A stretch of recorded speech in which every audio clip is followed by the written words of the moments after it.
Hi, I'm Marti Hawkins, and I was asked to give you a very brief little introduction to Oriental brush painting.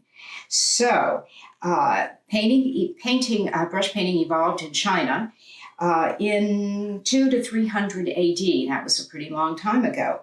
And it evolved from the calligraphy used by the Buddhist monks for the scrolls that they made, academic scrolls and religious scrolls, and they used the calligraphy. And from that, images eventually evolved. The Buddhist monks were using bamboo sticks and pieces of rough silk before paper was even invented. They were working on this kind of artwork. Eventually, the monks, the Zen monks, took this form of painting across the water to Korea and Japan as they were doing trading with these other countries. After that happened, these other countries developed their own form of brush painting based on the Chinese, but their own unique interpretation of it. Art in China is based on a philosophy that sees a unifying pattern in all natural forms. Every individual life form has the power to communicate its own spirit, and that special quality is called qi. It's the essential spirit of nature that's the soul of every painting. And they believed that man is not the center of the universe, but all living creatures and plant life are very important. Each of these various beings has their own qi or spirit. But back to painting styles that left China. Probably the best known is sumi-e, and that arose out of Japan. Sumi, S-U-M-I, means ink stone, and then there's a hyphen with the letter E, which is pronounced A, and that is ink stick. So it's ink stick and stone painting, sumi-e. So very briefly, in this kind of painting, there are what's called four treasures. These are the most essential elements of painting. Then there are some additional ones too. The first one, suzuri, is the ink stone. I have two examples here. The ancient ink stones, not the ones today, but the ancient ones, were made from special rocks found in riverbeds. It was a process of hunting down the right, very, perfect rocks. And this was usually found at the foot of high, rugged mountains. The design of the stone contains a well at one end, and in the well, water is placed from this little water container, and then one uses the stick to grind, get a little water there, and grind ink. Now the ink stick, which is usually very pretty, it has some calligraphy or some paintings on it. The stick and the stone together make the dark, rich ink that's used for painting. And this process of grinding is a very essential part of creating a painting. The artist is presumably meditating, thinking about the beautiful painting they're going to create while grinding this ink. And then the ink is darker, the less water it has and the more it's ground, it's thicker and richer. And then lighter shades of ink are back down toward the water in the well. The ink stick is composed of pine soot or carbon bound with resin, and it's molded into sticks of this kind, and that's how the ink is created. The next item, the next treasure, is the brush.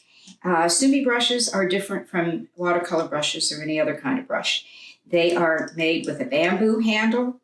They are rounded at the base, come to a tip, and they're held upright as opposed to traditional watercolor paintings. They're held upright. Also, the artist stands when painting as opposed to being seated or painting on a canvas. The bristles are made of animal hair. Probably the best is made out of wolf hair. It is said that the lighter color bristles, such as this one, are used for winter scenes, and darker colored bristles are used for summer and autumn scenes. Paper. The paper that's used is called rice paper, and it's made from the rice plant. Now you see I have a couple of weights here that keep the paper from rolling up onto itself. They come in scrolls and rounded up of this type. Other tools, water dispenser. This can be a porcelain little container with a hole in it, and it has water in it, and that's what is used either in the ink well to make ink, or in a special little container like this to mix the ink with and get various shades of grays and blacks. So that is the ink well, dispenser. Brush rest is right here. And when a brush is not in use, if I'm using it, but it's just needing to wait until I get back to it for another purpose, then it has this little rest where it rests. And that again is usually embedded with a design or a pattern. Probably the most interesting element that people are always interested in is the chop or seal. I have 4 or 5 of them here.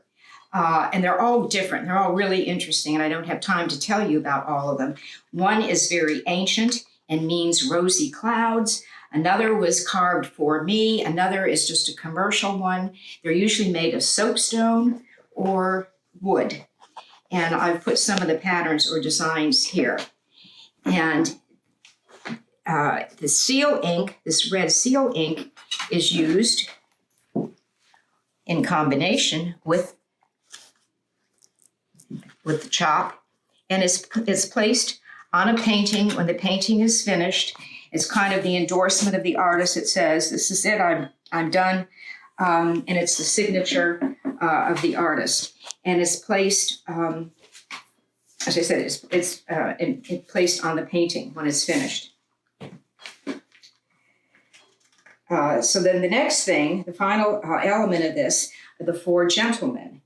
The 4 gentlemen, or 4 friends, are the main strokes in Chinese painting, and they represent the 4 seasons. And after you master each of these different, each of the 4 gentlemen, the strokes used in that can be used for anything else you do. The stroke for a bamboo leaf can be turned into a fish, or a blossom will be turned into a little rabbit design or something. So you have to learn the 4 basic strokes, and then you're off and running. So these 4 gentlemen are the wild orchid, and this represents springtime.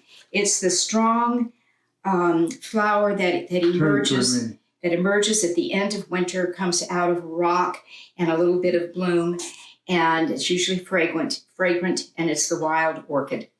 That's one of the 4 gentlemen. The next one is bamboo. I've got just 2 examples here, and that is representative of summer. In addition to the season, there are all kinds of other little elements that go along with it. The joints of the bamboo, for example, symbolize a virtuous life. Each one has a lot of symbolism that, unfortunately, we can't get into today. The third one is the chrysanthemum, and everyone's familiar with that. It blooms after the summer flowers have gone, and it takes us into from fall into winter. The chrysanthemum is also the national flower of China. And the final one is the plum blossom. There's an example here. And it's the hardy flower, the first one to bloom after winter, when the plum tree begins to be ornamental and have flowers and sprout some beauty for the spring. So I hope you've gained a little insight into this kind of painting, and certainly happy to tell anybody anything more about it if you would like to pursue it. But in closing, just a little quote that says, that there's an ancient quote from a Buddhist monk back in the early, probably 500s or so. "Heaven can provide man with methods, but it cannot teach him artistic achievement. It can provide him with the elements of painting, but it cannot teach him how to transform them.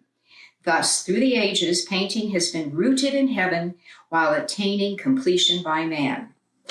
Thank you, and hope to see you soon.